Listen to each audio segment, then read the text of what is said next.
전 세계 베스트셀러 책 중에 한국에서도 스테디셀러로 한 10여 년 가까이 사랑받았던 책이 있습니다. 모리와 함께한 화요일. 들어보셨거나 읽어보셨는지 모르겠습니다.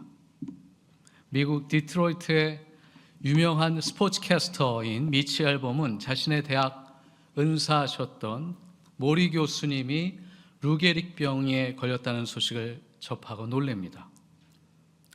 그리고 화요일날 참여 그 집에 방문하면서 인생에 대하여 또한 지혜와 통찰을 듣고 싶다고 교수님을 설득합니다. 그렇게 14번의 화요일의 만남을 통해서 만들어진 이야기가 모리와 함께한 화요일이라고 하는 책으로 출간되었습니다. 수많은 사람들에게 감동을 주고 또한 인생을 마감하는 사람의 지혜와 자유를 그 책을 통하여서 만나게 됩니다.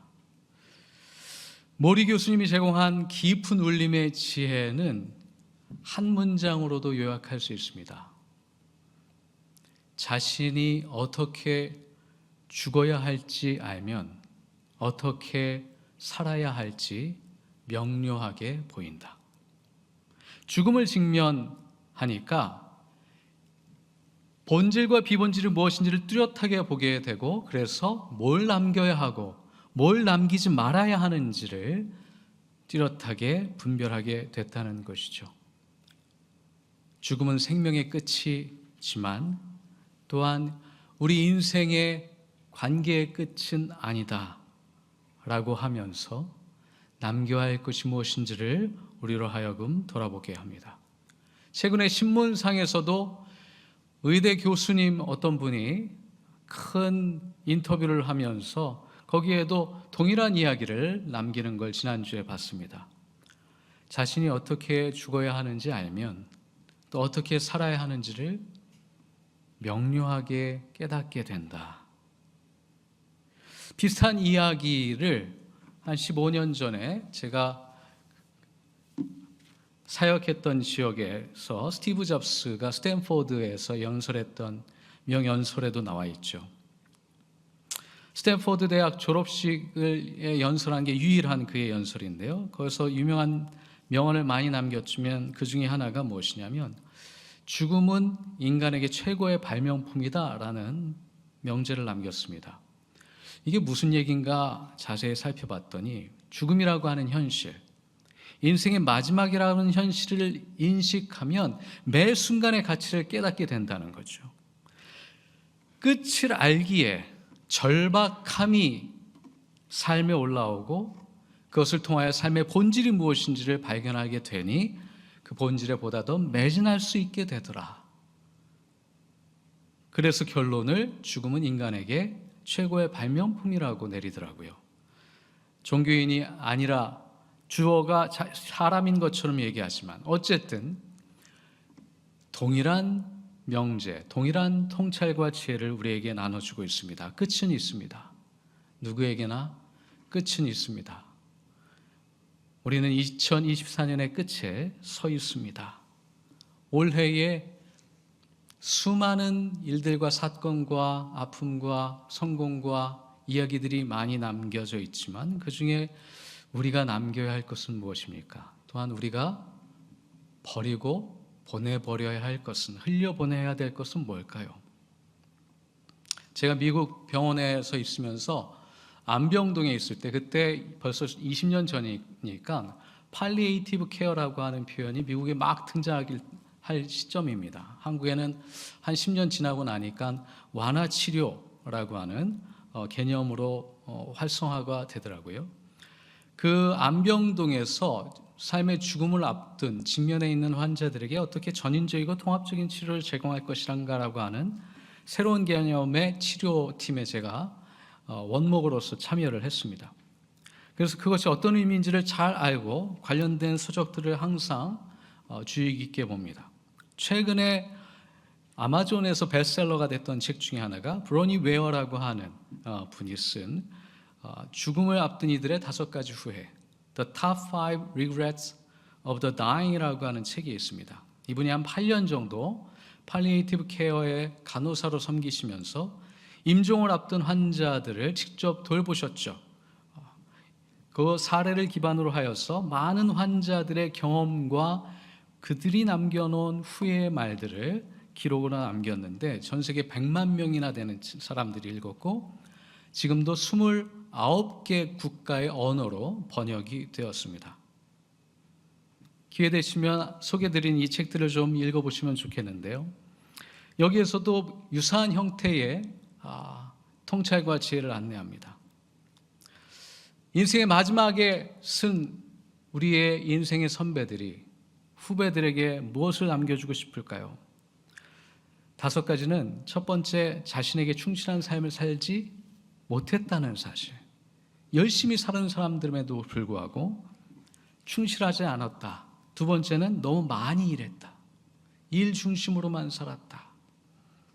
그리고 자신의 감정을 표현할 용기가 없었다. 이것은 부정적인 감정을 의미하지 않습니다.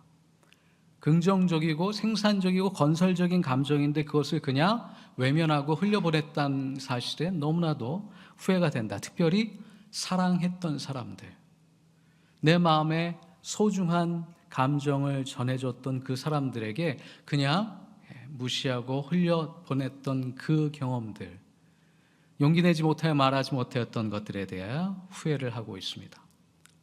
그리고 친구들과 연락을 유지하지 못한 것, 특별히 어린 시절 친구들과 끝까지 인생을 나누지 못했던 것에 대부분의 우리 인생 선배들이 후회를 하고요. 마지막으로는 자신이 더 행복해지도록 하지 않은 것.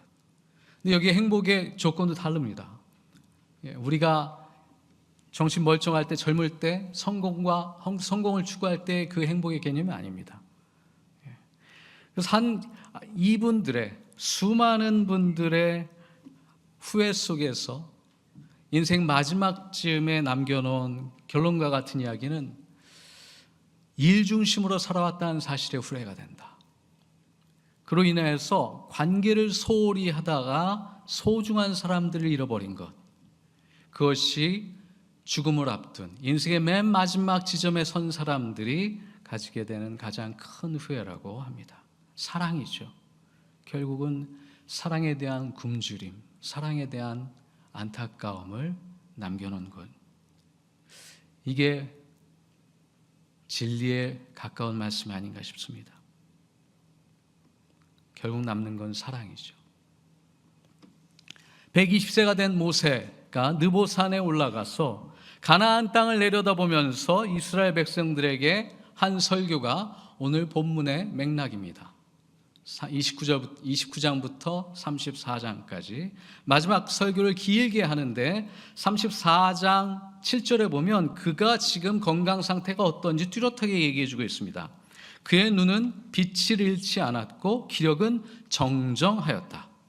여러분, 눈이 빛을 잃지 않았다는 건 은유적인 표현입니다. 여전히 총명하고 지혜가 있었던 사람입니다. 나이가 들었다고 해가지고 총명함이 떨어진 상태가 아닙니다. 그리고 체력과 기록도 여전히 이스라엘 백성을 40년을 인도했던 때 지금까지도 부족함이 없는 상태입니다. 40년을 한결같이 하나님과 동행하면서 이끌어왔습니다. 근데 이제 와서 가나안 땅이 저 앞에 내려다 보이는데 하나님이 얘기하십니다. 네가 들어설 땅은 없다. 하나님의 섭리가 아니었습니다. 하나님의 뜻 안에는 모세가 약속의 땅에 들어가는 일은 없었습니다. 이 얼마나 억울하고 얼마나 안타까운 일입니까? 하나님께 분명히 분노도 표현했을 법한 관계였습니다. 모세는 어느 정도였냐면 여호와를 설득을 해서 그의 분노를 잠자케 했던 리더였습니다. 따라서 여호와를 설득을 해서 내가 저 땅에 들어가 저 땅에 묻혀서 이스라엘 사람들이 나를 혹은 내 묘소를 보면서 나를 기억하게 해주십시오 라고 충분히 설득할 만한, 강청 기도를 할 만한 사람이었습니다. 그런데 34장 6절에 보시면 모압 땅 벳보엘 맞은쪽에 있는 골짜기에 묻혔는데 오늘날까지 무덤이 어디에 있는지를 아는 사람은 아무도 없다. 여러분, 문명 가운데 무덤이 무슨 역할을 했는지 잘 아시죠? 인류 문명을 발전시키는데 가장 최초의 사건이 무덤을 만드는 겁니다. 이집트의 피라미드를 생각하시면 되죠. 진시황의 무덤을 생각하시면 됩니다. 그러나 모세의 무덤은 어디에도 없습니다. 그 모세의 마지막 설교 부분에 오늘 본문 말씀이 있습니다. 하늘아 땅아 내 말을 들어라. 나의 교훈은 비요 풀밭을 적시는 소나기다. 나의 말은 이슬이요 채소 위의 가랑비이다. 그러면서 하나님이 누구신지 다시 한번 리마인드 시킵니다. 우리 하나님은 위대하시다. 하나님은 반석이시며 온전하시며 완전하시며 올곧으시다. 거짓 없고 진실하신 하나님, 의로우시며 곧기만 하시다 라고 하면서 7절에 간곡하게 부탁을 합니다. 아득한 옛날을 회상하여 보아라. 조상 대대로 내려온 세대를 생각하여 보아라. 아버지에게 물어보아라. 그들이 너에게 말해줄 것이다. 여러분, 역사를 어떻게 생각하십니까? 역사는 반복되고 있습니까? 진보하고 있습니까? 사람마다 경험마다 다르게 접근할 수 있죠. 그러나 역사가 반복된다 라는 쪽의 입장에 취하게 계신다면 무엇을 잃어버린 거죠? 기억을 잃어버린 겁니다. 역사를 통하여서 교훈을 얻지 못하고 거기에서 새로운 삶의 가능성을 발견하지 못한 것이죠. 앞선 세대가 걸어온 길, 거기서 오늘 내가 얻을 수 있는 지혜와 통찰을 얻는다면 분명 그것은 진리에 가까운 말씀일 것입니다. 역사를 통하여서 겸손을 배우고 그들의 교만과 경솔함 속에서 우리가 무엇을 멈춰야 하는지 또한 배우게 되죠. 적어도 오늘 본문에서 모세는 3가지를 마지막으로 남깁니다. 첫 번째, 하나님의 창조 질서 안에서 순리와 이치를 깨달아라. 자연의 질서 안에서도 이미 하나님의 진리와 가치가 숨겨져 있다는 사실을 일깨워 줍니다. 또한 하나님의 뜻은 완전하며 바르며 참되다는 사실을 다시 한번 확인시켜주며 말씀 앞에 서라고 얘기하고 있죠. 그리고 3번째는 역사를 통하여 오늘 나의 삶의 선택과 결정을 지혜롭게 하라. 그리고 앞선 세대가 무엇을 남겼는지를 깊이 있게 성찰하라 라고 안내해주고 있습니다. 미국 역사의 가장 위대한 인물 하면 누군가가 떠오르실 텐데 그 중에 한 명이 마틴 루터 킹 주니어 목사입니다. 우리에겐 잘 알려지지 않았지만 미국에서는 그의 죽음을 기념하는 공휴일도 있습니다. 1월 셋째 주 월요일로 기억하는데요. I have a dream이라고 하는 연설도 유명하지만 제 마음 가운데 깊이 남아있는 설교는 그의 마지막 설교입니다. 타이틀이 I've been to the mountain top이라고 하는 설교를 마지막에 하셨는데 1968년도 4월 3일에 킹 목사가 암살되기 하루 전 테네시주 멤피스의 메이슨 템플에서 이 마지막 설교가 이어집니다. 제가 아무래도 환경이 가깝다 보니까 많은 공부를 했습니다. 생각보다 엄청난 우울과 불안감 속에 평생을 살아오셨고 사회운동을 하기 전에, 인권을 운동하기 전에는 인간적인 실수도 많이 하셨습니다. 그러면 마지막 2, 3년 남겨놓고는 암살 위협을 엄청나게 많이 받으셨어요. 그래서 언젠간 내가 총을 맞고 죽을 수 있다라고 하는 사실을 늘 마음에 염두에 두고 살았습니다. 그리고 멤피스에 가서 설교를 할 때도 아마 그것을 염두에 두지 않았을까 싶습니다. 그의 마지막 설교가 오늘 본문에 바탕을 두고 있습니다. 모세의 마지막 설교를 가지고 그 인생의 마지막 설교가 된 것이죠. 모세가 약속의 땅을 보면서도 가지 못하는 그 심정, 그 현실을 그는 자신의 현재 상황 속에 적용을 합니다. 나는 흑인 인권 운동을 하고 내 목숨을 걸어가고 있지만 내가 생각한 I have a dream, 그 현실은 내 삶 가운데 오지 못한다는 사실은 잘 압니다. 그럼에도 불구하고 흑인들이 다음 세대가 결국엔 그 현실과 세계 속에 도달하여서 모든 사람이 피부 색깔과 상관없이 동등한 취급을, 대우를 받을 것이라고 하는 그 예언자적인 목소리를 마지막 설교에 담습니다. 직접 한번 들어보겠습니다. 하나님이 저를 산 정상에 올라가도록 허락하셨습니다. 그리고 저 멀리 약속의 땅을 내려다 보았습니다. 나는 당신들과 같이 그곳에 당도하지 못할 것입니다. 그러나 당신들은 약속의 땅을 밟을 것이라는 사실을 압니다. 전 더 이상 염려하지 않습니다. 두려워하지 않습니다. 내 눈은 오고 있는 주님의 영광에 맞춰져 있습니다. 그리고 다음날 새벽에 총을 맞아 돌아가십니다. 여러분, 모세의 모습 속에서 또한 마틴 루터킹 주니어의 목사님의 모습 속에서 무엇을 발견하고 계십니까? 저는 하나님의 섭리 가운데 나 자신과 역사를 맡겨놓은 자가 누리는 자유를 발견합니다. 구원받은 자는 해방을 누립니다. 그 해방은 소극적인 표현이지만 적극적으로 자유입니다. 하나님이 주신 자유를 누리는 자가 구원받은 자입니다. 근데 그 자유는 은혜입니다. 우리가 무엇을 행위를 통하여서 얻어낸 결과물이 아니라 거저 준 자유라는 것입니다.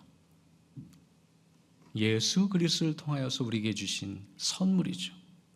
그러하기에 우리는 하나님의 뜻에 나의 삶과 우리의 역사를 맡겼을 때 자유할 수 있는 은총을 받았습니다.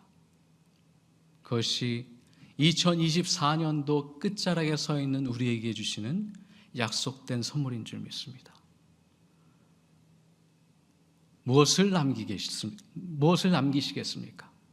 또한 무엇을 떠나보내야겠습니까? 한 해를 마감합니다. 또한 오늘 우리는 성찬식을 맞이하면서 예수님의 마지막 만찬이었다는 사실을 다시 한번 기억합니다. 예수님이 남기신 예배, 만찬, 또한 이 만찬을 통하여서 예수님이 우리에게 주시고자 하셨던 통찰과 지혜는 무엇인지를 다시 한번 되새기면서 쭉정이는 털어내고 알곡만 남기는, 그래야 참된 자유와 기쁨 속에서 2025년도를 맞이하시는 여러분이 되기를 간절히 축원합니다. 주신 말씀을 각하며 잠시 거듭의 기도 드립니다.